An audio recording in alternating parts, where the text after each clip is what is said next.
Over the last few decades, the NBA has become a global game, with many of the top stars coming from outside of the United States. That said, it's not totally a modern-day trend. There's a long history of foreign-born players making a splash in the NBA, so in this series, I'm going to dig into each country's history of NBA draft picks. Today, we're going to take a look back at every Argentinian player drafted to the NBA as of 2025. Before we dive into the players who have been drafted, I wanted to quickly drop a few honorable mention players who played in the NBA but weren't selected in their year's draft. Facundo Campazzo spent 3 years in the NBA, even grabbing a single vote for Sixth Man of the Year while averaging 6.1 points and 3.6 assists for Denver in 2021. He's had a decorated career overseas, winning the EuroLeague twice and capturing the 2024 Liga ACB MVP. Walter Herrmann joined the Bobcats in 2007 as a 27-year-old rookie, making the second team All-Rookie squad. He played in 152 career NBA games over 3 seasons. Herrmann was also a member of Argentina's 2004 Olympic team, which upset the United States to win the gold medal. The guy they called Fabio then spent several years playing in Brazil.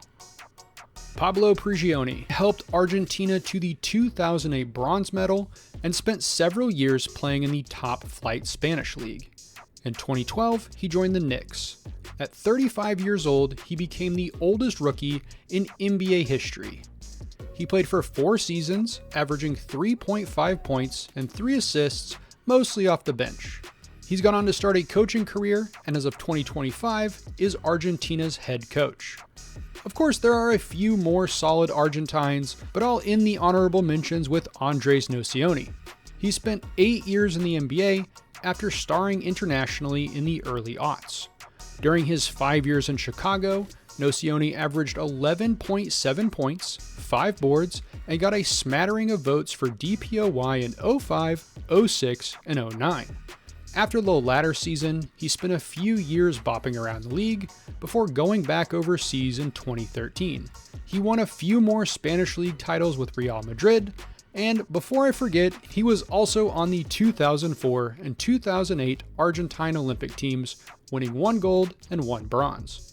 With those honorable mentions out of the way, let's get to the players who were actually drafted. Jorge Gonzalez, 1988 Atlanta Hawks. Gonzalez was born with gigantism, which caused him to grow to 7'7". He started playing basketball in his teens, working with Argentine's head coach at the time, and played in the country's first division. In 1987, he missed 9 months with an injury, but entered the 1988 NBA draft. The Hawks picked Gonzalez with the 54th pick in the draft, making him the first player from Argentina to ever be drafted. However, that knee injury kept nagging him, and Gonzalez never played in the NBA. That was not the end of his athletic career though. See, at the time, the Hawks were owned by Ted Turner, who just so happened to also own World Championship Wrestling. Seeing potential dollar signs from the big man, Turner convinced Gonzalez to switch to pro wrestling. Debuting as El Gigante at the 1990 Capital Combat pay-per-view, Gonzalez spent 4 years wrestling for WCW. In 1993, he joined the WWF, making his debut at that year's Royal Rumble. He fought The Undertaker at WrestleMania 9, becoming one of the many wrestlers to lose to the Phenom at the grandest stage of them all. Gonzalez was out of the WWF before the end of the year and spent some time in Japan. He retired in 1996 due to health issues and moved back to Argentina. After several years of struggling with failing kidneys, Gonzalez passed away in 2010. Hernan Montenegro, 1988, Philadelphia 76ers. The guy they called El Loco started playing ball at 5 years old. He grew to 6'9" and impressed at various teams in Argentina throughout the 80s. The 76ers picked him just a few selections after Gonzalez in the 88 draft. Like Gonzalez, he never played in the NBA, but did spend the 89 season in Italy, averaging 20 points and 10 rebounds per game. He returned to Argentina soon after due to a few issues with managers and kept playing well in his home country's league. In '92, he joined Argentina's national team for the 1992 Tournament of the Americas, where he went up against the Dream Team. Michael Jordan, Magic Johnson, Larry Bird, and the rest of the crew only beat Argentina 128-87, which was one of the closest games for the US in the event. Montenegro would go on to make 3 Argentine League All-Star teams and won the league MVP in 1995. He officially retired in 2012 at 45 years old. It looks like he's working as an executive for an Argentine team as of 2025, though I don't speak much Spanish, so that might be a mistranslation. Marcelo Nicola, 1993, Houston Rockets. Nicola made his bones playing for Baskonia in Spain's top-flight league. The Rockets picked him 50th overall in the 1993 draft, but he never played in the NBA. Instead, he helped lead Baskonia to the Spanish Cup in '95, before spending 1 season in Greece and 1 year with Barcelona in '98. Nicola then spent the next 6 years playing in Italy, picking up 2 league titles and 3 Italian Cups. After jumping around for a few years, he retired in 2007 and started a long coaching career. As of 2024, he's coaching in the top Italian league. Manu Ginobili, 1999, San Antonio Spurs. Ginobili comes from a family of ball players.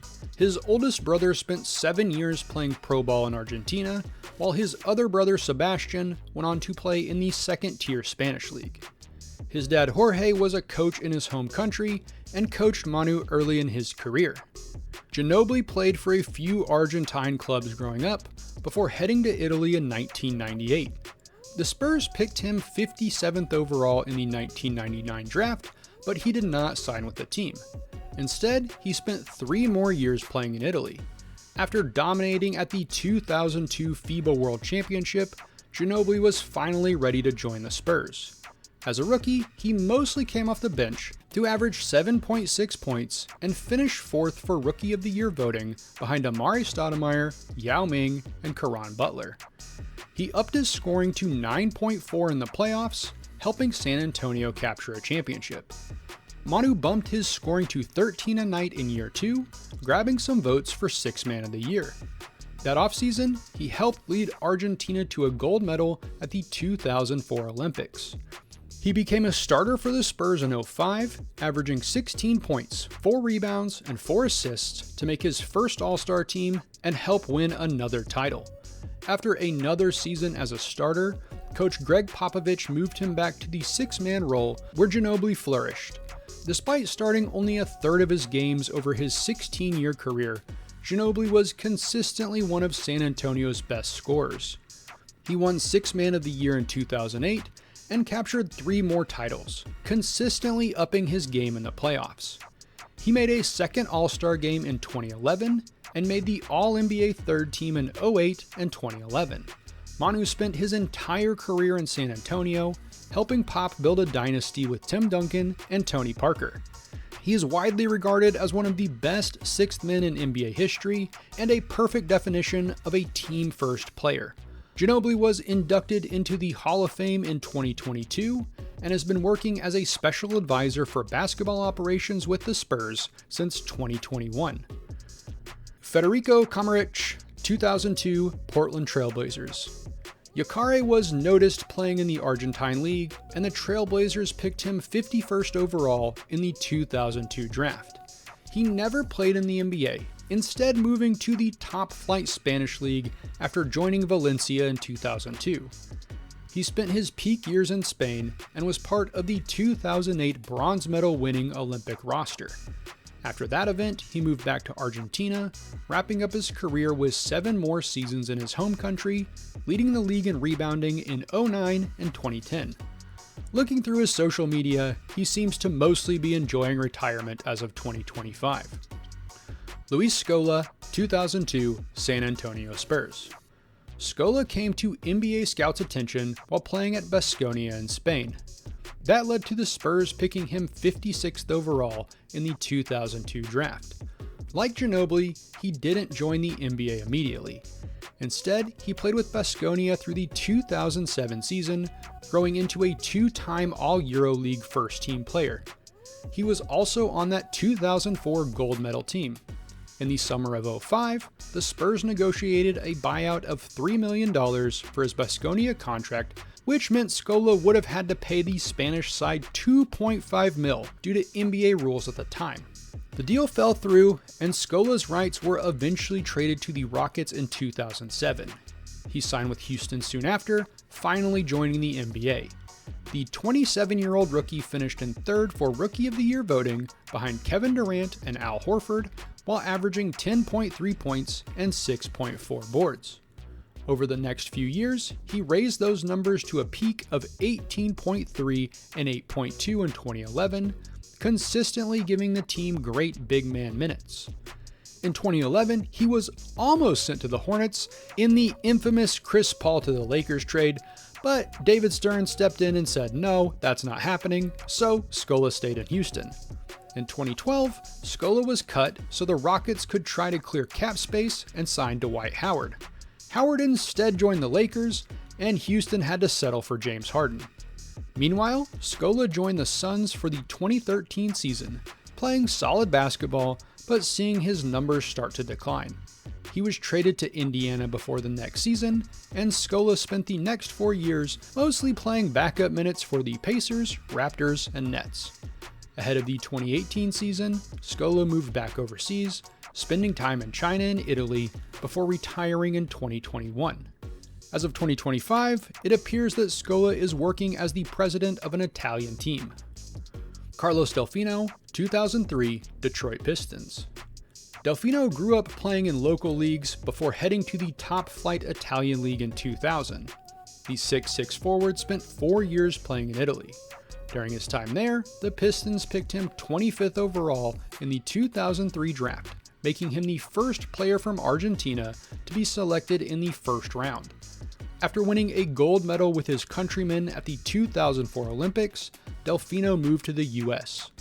Unfortunately, a knee injury kept him out of his rookie season. When he got healthy, Delfino started coming off the bench for Detroit, averaging about 4 points over 3 seasons. In 2007, he was traded to the Raptors. Delfino averaged 9 points and 4 rebounds while playing big minutes off the bench. Ahead of the 2009 season, he decided to go back to Europe, playing for a year in Russia.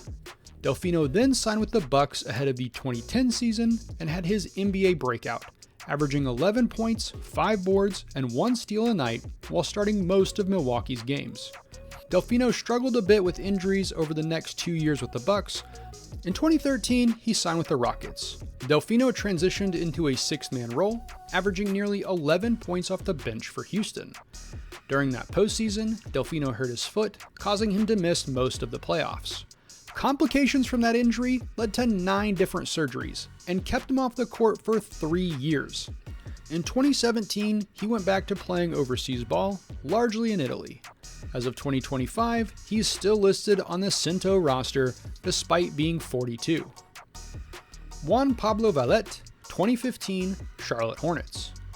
Now here's a fun fact. Vaulet played under Manu Ginobili's brother during his early days in the Argentine league. The 6'8" forward entered the 2015 draft, and the Hornets picked him 39th overall. As of 2025, he's never played in the NBA, though his rights were notably involved in the trade that sent Kevin Durant to Brooklyn. In 2021, he briefly played in Greece before moving to Spain. He helped Argentina win gold at the FIBA AmeriCup in 2022. As of 2025, the 29-year-old is still playing in Spain, and the Knicks own his NBA rights. Leandro Bolmaro, 2020, New York Knicks. Bolmaro spent a few years playing in the Argentine league before joining Barcelona in 2018.